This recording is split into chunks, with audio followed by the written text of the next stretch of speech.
They are unhappy, so they cheat, but they don't leave. Why? Psychology explains why people stay and destroy relationship instead of just leaving. 1. They don't actually want to leave. Here is the shocking truth. 67% of cheaters still love their partner. They're not unhappy because of the relationship. They're unhappy in the relationship. Big difference. Cheating lets them do something magical. Stay and escape simultaneously. They are still the husband at home, the wife with kids, the loyal partner. But they are also live somewhere else. Cheating is a psychological limbo. You never have to choose. If you leave, you are out. If you stay, you are trapped. But if you cheat, you are both and neither too. Leaving means admitting you failed. Leaving a relationship means admitting failure. And that's unbearable for most people. Research shows 73% of cheaters have deep shame around failure. Think about it. If you leave, everyone knows. Your family, your friends, your kids. Your marriage didn't work. Translation, you didn't work. But if you cheat and stay, you are still the good person, just with one mistake. Cheating lets you keep your identity. Leaving destroys it. You get to tell yourself, I'm a good partner who slipped up, not I'm someone who gave up. That narrative is way easier to live with. 3. You are too scared to be alone. Here is the paradox. They are miserable enough to betray, but too scared to leave. Why?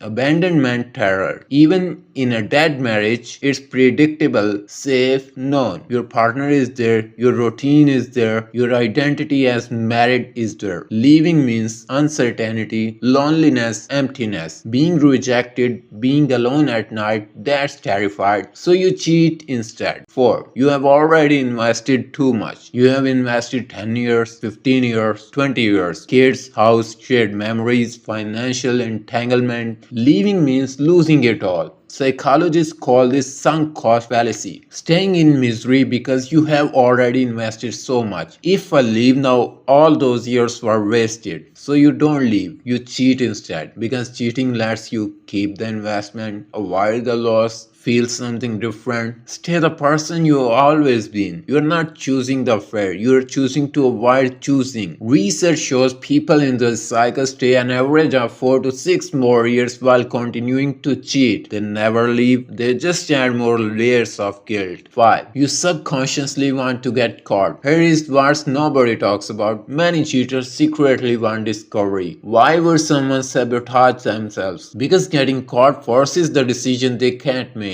If you get divorced, you have to address it. No more limbo, no more delaying, no more pretending everything is fine. The relationship implodes, the choice is made by someone else, not by you. And that feels like relief. Research shows 58% of discovered cheater report feeling relief, not guilt, relief. Because finally the unbearable weight of the decision is gone. The affair becomes a passive cry for help, a way to end things without actively choosing to end them. 6. The real cost. Here is the truth. Cheating does not solve anything. It destroys everything. You stay, you are still unhappy. Now add guilt, anxiety, fear, lies, constant deception. You didn't escape the problem, you multiplied it. And when the truth comes out, your partner doesn't just grieve the affair. They grieve the years they spent losing someone who was already gone. Years they could have spent healing, moving on, finding someone real. The real tragedy is not the cheating, it's the time stolen from someone who deserved honesty. You robbed them of years because you could not face one difficult decision.